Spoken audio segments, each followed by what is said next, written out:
My name is Flint. I spend my days herding cattle. Boss Howard owns this 80,000-acre tract.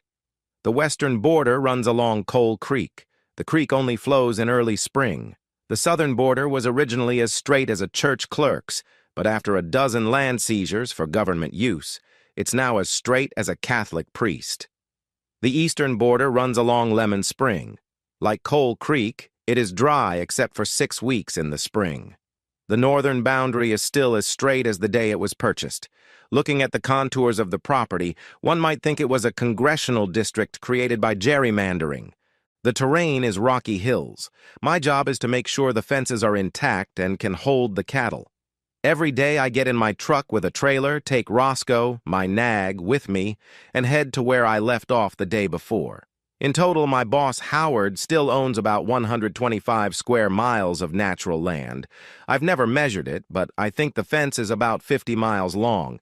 It takes me a whole week to check the entire property, and then I do it again the following week. All I'm trying to do is minimize the loss of livestock that has escaped from the farm. As I roam this vast territory, I count the herds. He has cattle, sheep, and horses. When we find a dead animal, we try to determine what predator killed it. I live in a modest house high in the southwestern hills inside his property. I can see the house from some of the other boundaries. My wife, Cheryl, is 5 months pregnant. We are expecting our first child. We live in the house rent-free as part of my employment contract. Cell phones are useless here, at least for calls.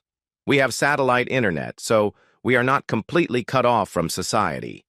If I am within range of my Wi-Fi, I can send text messages and emails. To get to my house, you have to make a very sharp left turn and climb about 150 meters. The road makes 4 turns to ease the climb. The most important event on the ranch is the annual rattlesnake roundup. We do this in March. When I ride Roscoe, I always carry a rifle with me, year-round. Nothing scares a person or a horse more than the sound of tick, tick, tick, tick, tick, tick, tick when you get too close to a rattlesnake. I've gotten too close too many times.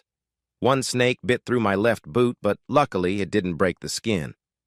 I grew up on a ranch. My parents were working people. The pay was lousy, but they loved working with animals. When I had the opportunity to take over the job, I didn't hesitate. The only thing that upsets me is my boss Howard's sons, Ted and Truman, who are arrogant jerks. I'm 24, and they're both a few years older than me.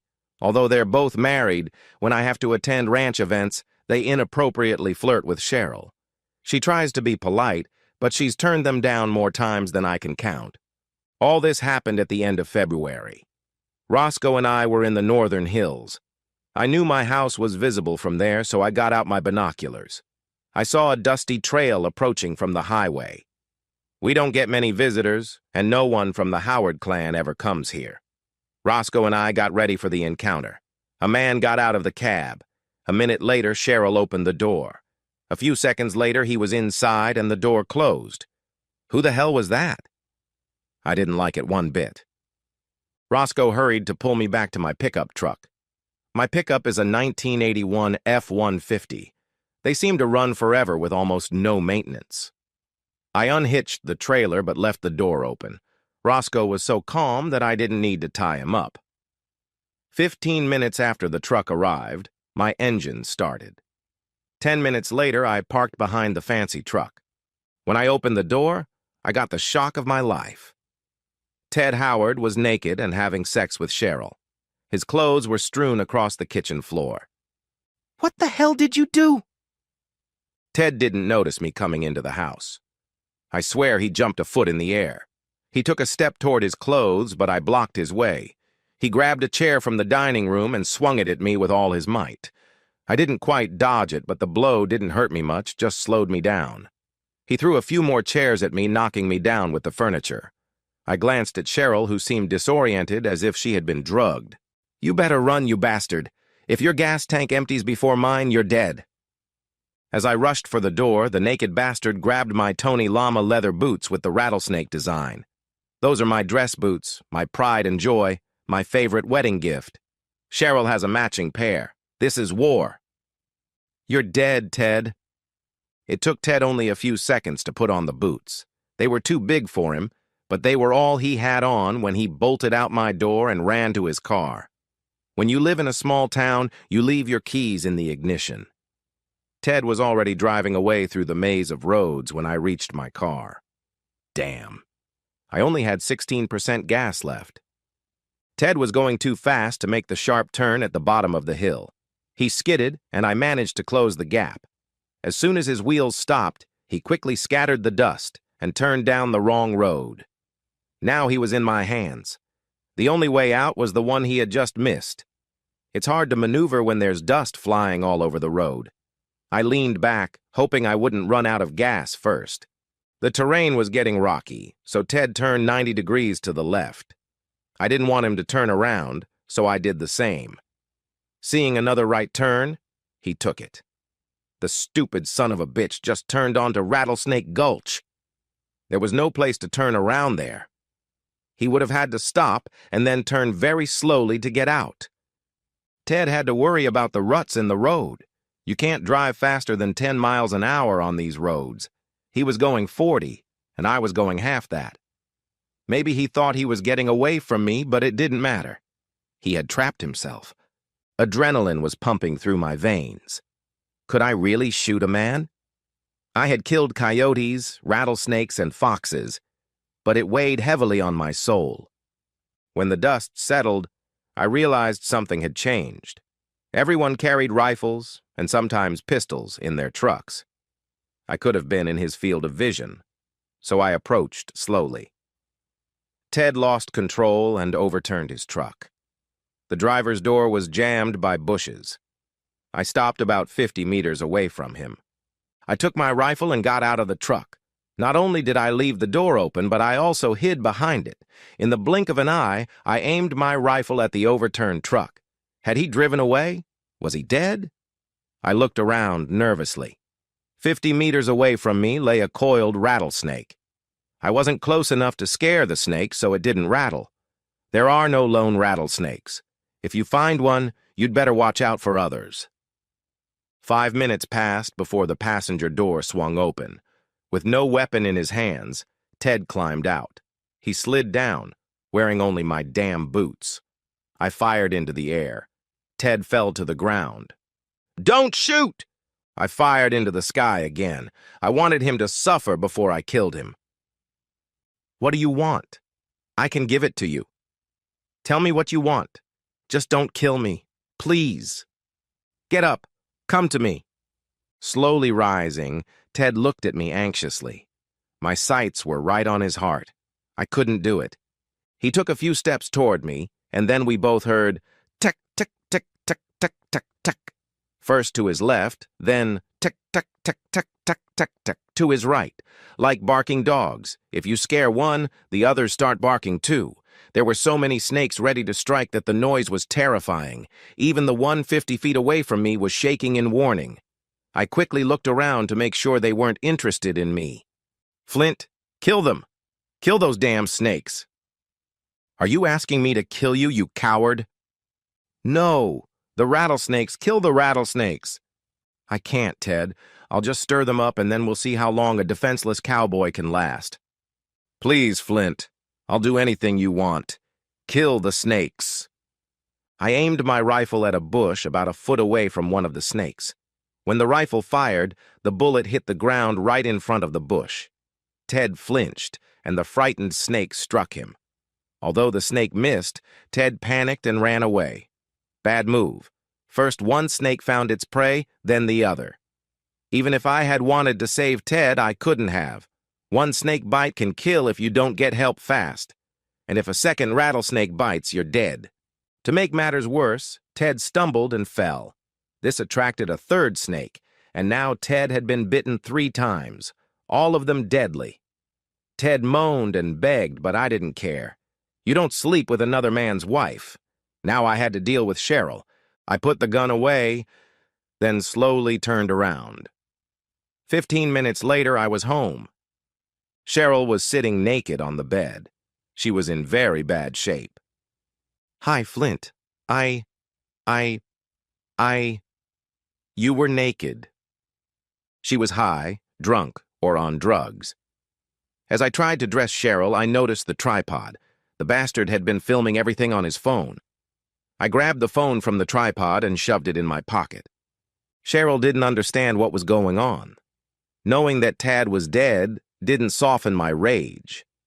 Right now, I was worried about my wife and my unborn child. After I got the drunk Cheryl into my pickup truck, we headed to the hospital. Only after Cheryl was admitted did I call the sheriff. I told him that I had caught Ted raping Cheryl and that we had gotten into a chase. When Ted drove away, I returned and found Cheryl in a state of drug intoxication. The deputies arrived at the hospital quickly. I handed them the phone and told them that I thought he had filmed his sexual assaults. Confirming what we all expected, the medical staff told the sheriff's deputies and me that Cheryl was drugged. Until they determined what the drug was, they would not make any assumptions about my child's future. I wanted to hit something. Sitting in the waiting room with the deputy, we heard on his radio that Tad Howard's body had been found. He had been poisoned by a rattlesnake. I'm sure the deputy noticed my ear-to-ear grin when I heard that.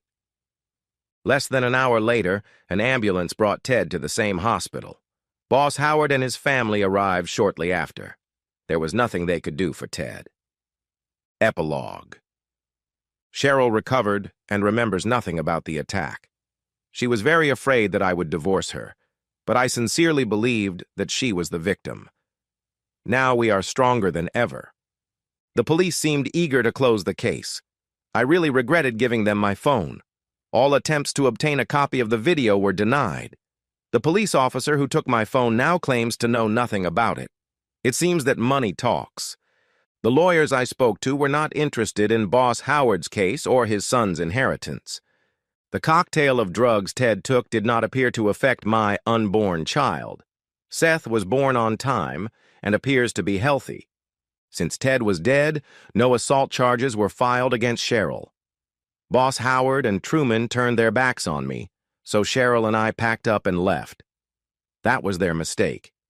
With 50 miles of fence, it's very difficult to prevent vandals from cutting through sections. My friends from school like to drink and cause trouble. Almost every week they cut pieces of the fence. A lot of cattle with Howard's brand destroyed are changing hands. I never got my boots back, and I don't want them because a man died in them. But it still pisses me off.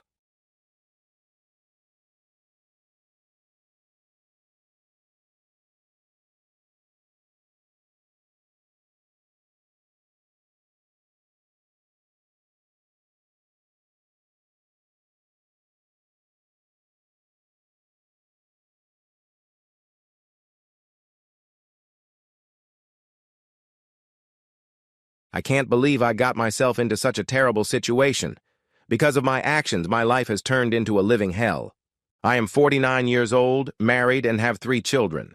How could I have thought that what I was doing would not ruin everything? Yes, I cheated on my husband, and I was caught. My husband was terribly hurt, but his reaction was not at all what I expected. Everything was even worse.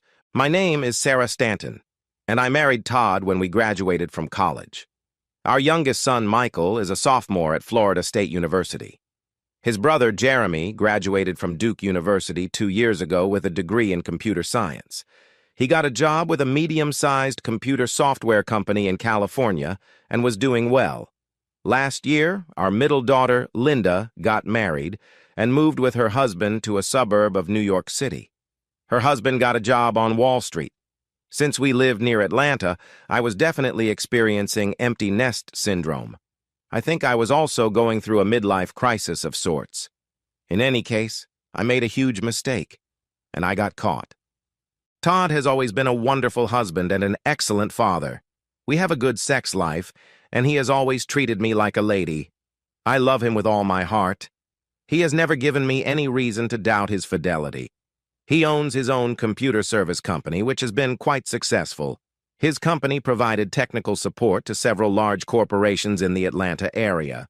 We traveled quite a bit, both for pleasure and for business. Todd always tried to include me on his business trips whenever possible. After I started working at the library, I no longer had the opportunity to travel with him on business.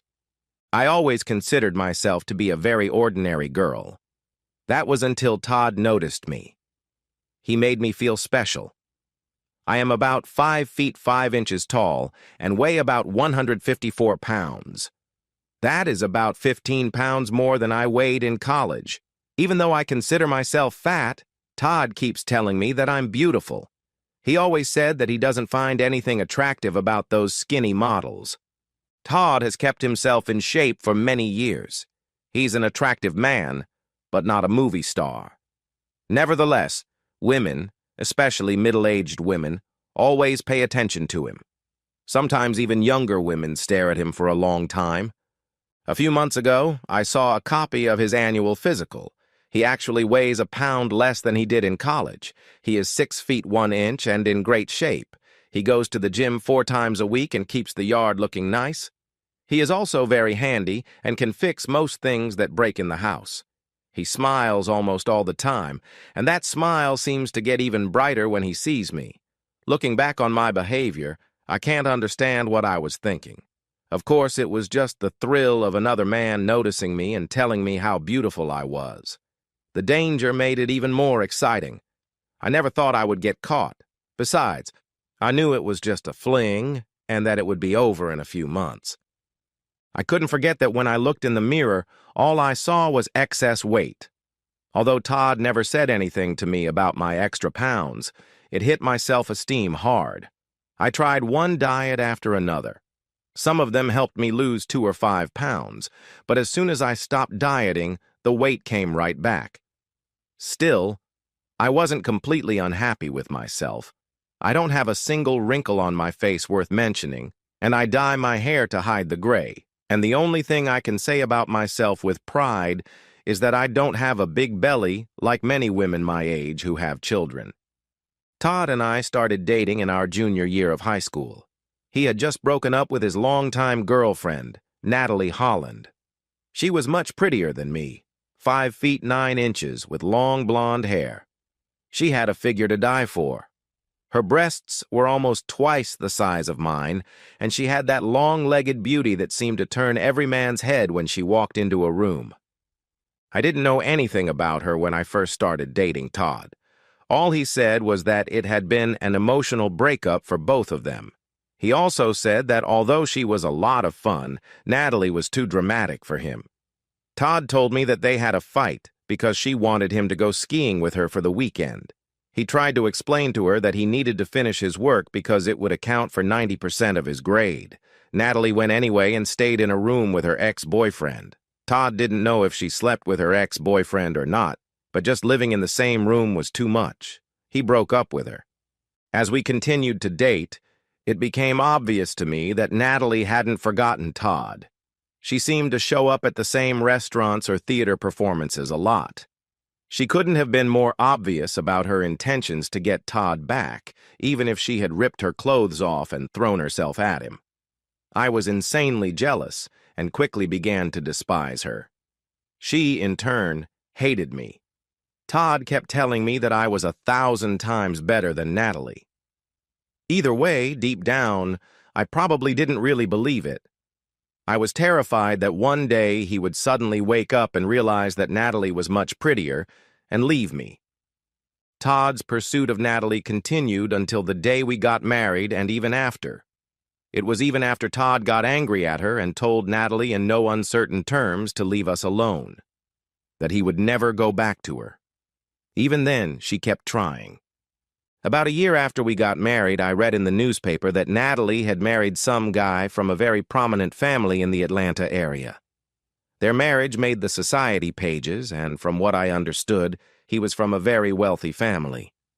Anyway, after that, we never heard from Natalie again or saw her. Somehow, finding out that Natalie was married made me feel really secure in my marriage. About a month after Michael returned to Florida for his second year of college, I was feeling depressed and lonely. Todd went on a business trip, and I didn't go with him because it was only for 2 days, and his meetings were scheduled almost down to the minute. In addition, Todd's business was expanding, and he was trying hard to find people he needed to fill new positions. This meant that he worked late and sometimes on weekends. I was deeply depressed. Then one morning, while reading the newspaper, I noticed that the local library was looking for volunteers. I had studied English in college and loved going to the library. It was one of the unique things I did with all three of my children. We often went to the library. Sometimes I would pack lunch for everyone and head to the local branch. We would check out books and then go to the park across the street. We would eat our lunches and read. All three of my children developed a love of reading, which I am sure helped them succeed in school. I was nervous when I arrived at the library. I hadn't worked since our first child was born. I was overwhelmed with insecurity and sure they wouldn't want me as a volunteer. To my surprise, Emily Broom was still working as a librarian. I knew her from my many visits, and she readily accepted me into her team of volunteers. Emily introduced me to George Mills, a 23-year-old graduate student working on his doctorate in library science. I regret the day we were paired together. George reminded me a little of Todd when he was younger. He was a handsome young man. Not as handsome as Todd, but still attractive. George, however, was a gentleman and had a kind smile. He was about 10 pounds overweight. George was also not in as good shape as Todd, and for some reason I found it much easier to talk to him. He also treated me like a princess. Todd was thrilled when he found out I was volunteering and was very supportive. I think I became attached to George because the other two student volunteers didn't take what they were doing seriously. It was just part of their school assignment. George also knew that I was upset that all the children had left, and he sympathized with me. He always complimented me, and working with him was a pleasure. I never complained when I was asked to fill in for extra days. However, I deeply regret agreeing to work extra evenings. This happened because a flu epidemic knocked out some of the library staff, leaving them short-handed. Something about working in the evenings seemed to click. It started with innocent teasing and flirting. This went on for several weeks. Then one evening, while George and I were cleaning out a storage closet on the second floor, he kissed me. I was shocked by his kiss, but at the same time excited. I just stared at him, and he kissed me again. This time I kissed him back. We made out a little, and then it was time to go home. I felt terrible about what had happened and wonderful at the same time. Over the next few weeks, when we worked evenings, we would sneak off to the storage closet and kiss. At first, we just kissed and rubbed against each other. Then one night, he unbuttoned my blouse and took my bra off. Now I wanted to go all the way, but we couldn't go to his apartment because he shared it with two other guys. I told him that my husband was going out of town on a business trip in a week, and that he could come then. A week later, Todd left on his business trip, and I secretly brought George to our house. I took him to the guest room. There was no way I was going to have sex with him in my marital bed. I thought that way. I wasn't really cheating on Todd. God, what a fool I was and what a mess I had made. Our first encounter didn't go as I had hoped. George wasn't an experienced lover, and I was very nervous about what we were doing. Perhaps the only thing I did right was insist that George wear a condom. Even though I thought I was past the age of having children, I wasn't going to take any chances. Todd had a vasectomy after Michael was born. As I said, the first time wasn't that great, but it was exciting. When he was done, he got dressed and left. When Todd returned from his trip, I couldn't believe how turned on I was by my encounter with George. I almost pounced on Todd when he walked in the door. He was amazed by the sex and hugged me for a couple of hours, telling me about his trip. I was so in love with him. How could I have betrayed him like that? But deep down, I believed that having sex with George made me love my husband even more. I was irrational. For the next 3 months, I had sex with George every time Todd went away on a business trip. We had sex every day while Todd was away, except for the last day. I didn't want to risk my husband coming home early. Now I realized that sex with George was only good because it was forbidden. I didn't care about George at all.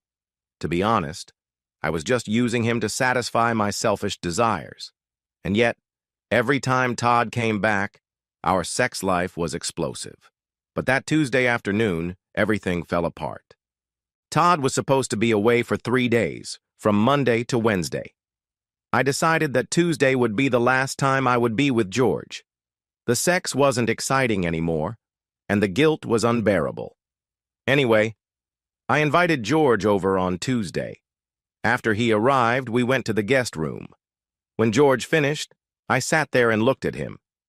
"George," I said, "this is the last time. I can't do this anymore." "But why?" he almost cried. "I'm in love with you." This stunned me and scared me to death. I knew I had to be very careful with him. "George, this isn't love," I said calmly, cupping his face in both hands. "You're just crazy about me. The truth is, I'm old enough to be your mother. I have no doubt that in a month or two you'll get bored and want to leave me, and I wouldn't blame you. It's better if we end this now." George tried to say something, but I covered his mouth with my hand. "Please, George, let's just get dressed and go our separate ways. I hope we can still be friends." George sat there in shock. I knew he wanted more sex, but I wasn't going to give it to him. What happened next left me feeling empty. There was a knock at the door, and when it opened, Todd was standing there. "Sarah," he said, his voice pained and his eyes empty. "When you're done, I'd like to talk to you." I blurted out the first thing that came to mind, and it was so stupid. "Todd, it's not what it looks like." George turned pale, but I didn't care. He quickly gathered his clothes and rushed out the front door. He was busy pulling up his pants as he jumped up and down on the driveway. I pulled myself together, but the tears and sobs were getting to me. I found Todd sitting at the dining room table. His face was red, and I could tell he was furious. When I sat down, I noticed that there were photos scattered around Todd. They were photos of George and me having sex in the guest room. Then I remembered that Todd had been working on the overhead lighting in the bedrooms a couple of months ago. He must have installed a camera there at that time. Todd, please," I sobbed. "I'm so sorry. I'm so sorry. I love you with all my heart." "You have a funny way of showing it," was all he said. The pain in his voice pierced me like a knife. Then he asked, "Why?" My thoughts raced a mile a minute. Why did I cheat on Todd? Until that moment, I hadn't really thought about it. Then I realized that I was just a stupid middle-aged woman who thought she was missing something in her life. I guess that's what they call a midlife crisis. God, I hated myself. "Why, Sarah? After all these years?" he asked with tears in his eyes. I don't really have a good reason," I mumbled. "I was so depressed because all the kids had left. I guess I just wanted to spice up my life a little. I've been faithful to you all these years, but I just felt like I needed something else to convince me that I was still desirable. Can you please forgive me? It will never happen again. Please, Todd. You have to give me another chance." I couldn't hold it in and cried bitterly for several minutes. Todd just stared at me the whole time, tears streaming down his cheeks. That, of course, made me feel much, much worse. I was sure I was going to lose the love of my life because of my selfish actions. I was panicking and had no idea what to do. "Do you have any idea how angry I was when I found out?" Todd asked, as if nothing had happened. All I could do was shake my head. "So angry that I seriously considered killing you and your lover." Todd's eyes fixed on me. I covered my face with my hands and sobbed. I was close to hysterics.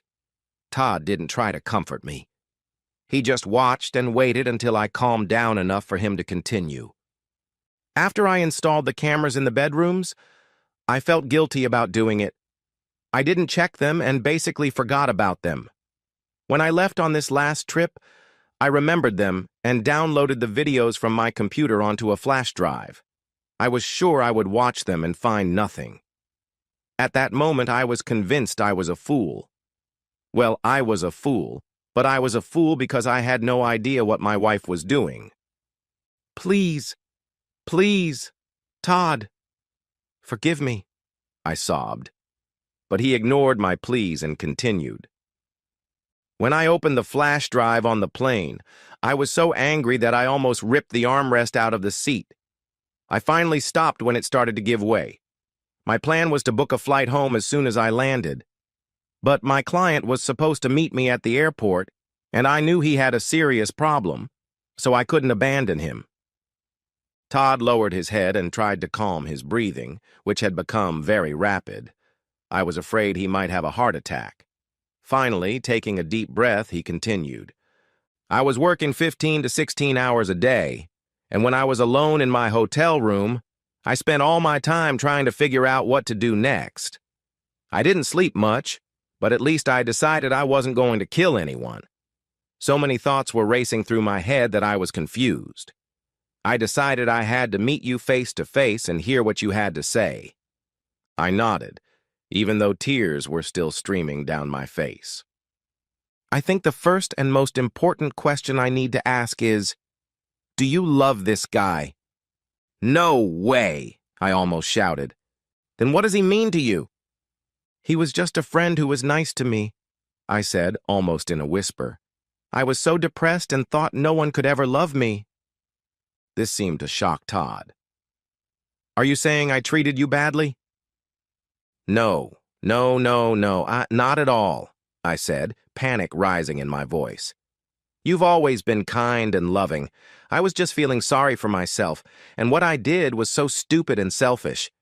You were so busy with your business. You stopped taking me on trips and telling me what you were doing. I felt like I was getting old and you were getting tired of me. Please, Todd, forgive me. I just needed someone to want me. It was just the thrill of feeling young again. I was such a fool. The color seemed to drain from Todd's face, and he turned away toward the window. He didn't say anything for a long time. Finally, he looked back at me, and the sadness on his face made me want to die. I need some more time to think, he said, standing up and heading for the door. I don't know if I can stay married to you. I have to figure this out for myself. Where are you going? I asked, almost panicking as he headed for the door. I'm going to our cabin by the lake. When will you be back? I asked, even though I was terrified of the answer. When I figure out what I want to do, he said, closing the door behind him. The next 3 days were the hardest of my life. I didn't know if my husband, the man I loved more than life itself, would ever come back. But I tried to keep myself busy. The first thing I did was quit my volunteer job at the library. I filled my days with cleaning. I carefully inspected room after room. I even tackled the attic and the basement. Over the years, we had accumulated so many things that none of us ever used. I dragged box after box out to the curb. On the third day, I went out to get some groceries. When I returned, I saw Todd's car in the driveway. For a second, my spirits soared, but then they plummeted when I thought he had come back to demand a divorce. I sat in my car for 5 minutes, trying to gather my courage to go inside. Finally, I brought the groceries in and took them to the kitchen. I found Todd at the dining table again. My heart sank when I saw the same photos of my marital infidelity in front of him. I cried because at that moment, I felt that my marriage was over. I slowly sat down and waited for the bad news. Todd looked at me and sighed. There are still some things I can't wrap my head around. I have to say, I was strongly leaning toward just getting a divorce. Then I started thinking about our children and how this would affect them. And the fact that I had neglected my business was also weighing on me. However, none of that excuses your betrayal of me. I started to tell Todd how much I loved him and how sorry I was, but he raised his hand and I fell silent. I wish you would come to me and explain how you feel, Todd said with tears in his eyes. I know we could work things out, but you didn't do that. Instead, you decided to cheat on me. Now tears were streaming down my cheeks, and I tried with all my might to suppress the sobs that I knew would break out if I let them. The look of pain on Todd's face was unbearable. It became difficult to breathe. You said you felt unloved. So you had sex with a younger guy. It made you feel young again. It added a little spice to your life, Todd said with a strange expression on his face. I know it was stupid and selfish, but it's the truth. George means nothing to me. You're the only man I've ever loved. The pain caused by a spouse's infidelity is as strong as the pain of losing a spouse. Todd fell silent and looked out the window. When he looked back, his face was emotionless. When a man or woman cheats, their spouse suffers greatly. However, I believe that the man suffers more. In both cases, trust is broken. For a man, this is much more important than for a woman. I never wanted to hurt you, I said in a weak voice. And yet you did, he said impassively. But let me explain why your betrayal hurt me so much. When a woman has a child, there is never any question that she is the mother. But when a man has a child with a woman, he can never be 100% sure that it is his child. A loving husband simply accepts that the children are his. Now I feel I have no choice. I'm going to ask the children to take a DNA test. I understand why you want to do this, I said pleadingly. But please don't tell the children why you're doing it. It will devastate them and me. Todd looked at me with irritation and anger. Do you really think I would hurt the children? Even if it turns out that one or all of them aren't mine, I'll still treat them as my own. No, I'm going to tell them that I'm doing genealogical research on our family. Although you have every right to think the worst of me, I said with some irritation, I assure you that these children are yours. But I understand perfectly well why you want to be sure. Once you're convinced that the children are yours, do you plan to divorce me? I was thinking about just giving you the papers and moving out, Todd said, looking around. He seemed completely lost. My heart ached because of what I had done to him. I had come to terms with the fact that Todd was going to leave me. We sat in silence, and I began to feel nauseous. You wanted a little excitement in your life, he asked quietly, looking at the table. Then he looked up at me. What about me? I never cheated on you. Am I not allowed to have a little more in my life? Don't I deserve to know that someone wants me? Can't I add a little spice to my life? The questions caught me off guard. What was Todd hinting at? What do you mean? I finally asked. You decided you wanted some excitement in your life, so you went out and found a lover. From what I understand, this affair has been going on for at least 3 months. He paused and looked at me. The pain in his eyes caused me physical pain.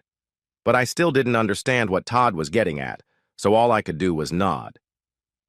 Do you want to continue seeing this guy? I shook my head firmly. Number, I'll never see him again. Do you want to find another lover? I shook my head again. No, never. I know you don't believe me, but I don't want to lose you. Todd sat there for a few minutes, saying nothing, picking up one photo after another. Every time he looked at one of them, I wanted to die. Then he threw the photos into a trash can I hadn't noticed under the table. Sarah, I still love you, despite what you've done. However, if we want to save our marriage, it would be fair if I also had a 3-month affair. No, I don't think that's a good idea, I said firmly. In that case, I see no other option but divorce, he said, reaching into his briefcase and pulling out a stack of papers. I've asked a divorce lawyer to prepare all the documents. We'll divide our assets equally except for my business. I'll pay you $400,000 for any claims you may have against him. You can keep the house and pay me half of the amount. If you don't want to keep the house, we'll sell it and split the proceeds. Reject my offer, and I will fight you in court for as long as I can. I will cite adultery as the reason for the divorce. If you try to deny it to our parents or children, I will show them the photos. I don't want a divorce, I said, almost in a whisper. You can have a mistress for 3 months. I'm not sure how many times you slept with George. But since I found out about your affair, I know you've had sex 15 times. And since you did it with the intention of cheating on me, I'm adding a penalty of 5 times. I have the right to have sex with my mistress 20 times. I burst into tears again, but I couldn't say no. I was ashamed at the thought of those photos coming out, but I was terrified of losing Todd. I just nodded. Todd took out another piece of paper, and when I read it, I realized it was an agreement that he would have an affair with a limit of 20 sexual encounters. I had to admit that I agreed to it. I swallowed hard and signed it. "How will this work?" I asked, my voice trembling. "Once you find a mistress, are you going to bring her here?" Todd nodded. "Yes, I'll bring her here, and we'll stay in the same guest room as you, and if you want, you can take pictures of us." I shook my head violently and shouted, "No, I don't want to do that." Todd shrugged. "Oh, and I've already found a mistress. You used to know her as Natalie Holland. Now she's Natalie Smith. She's divorced and more than willing to participate." "No!" I screamed. "Anyone but her!" Todd shook his head slowly. "I couldn't choose a lover for you, so you can't choose one for me." I was shocked that he had chosen Natalie, but if I didn't want a divorce, I would have to accept it. After much crying and begging, I had no other choice. I agreed. A week later, Todd told me that Natalie was coming over for their first meeting. He said I could stay or I could leave. There was no way I was staying in the house where Natalie was. As quickly as I could, I got dressed, gathered my things, and headed for the front door. But as I was leaving, Natalie was walking down the path toward the house. She was even more beautiful than I remembered. I didn't look up, but I could see Natalie's face as she walked past. She just smiled at me like the Cheshire Cat and went into the house. It hurt more than if someone had stabbed me in the heart. But what hurt even more was that I would have to endure her visits 19 more times. And when those 3 months were over, I hoped Todd would still choose me. I was terribly unhappy and began to cry uncontrollably. I was in hell, and it was a hell I had created myself.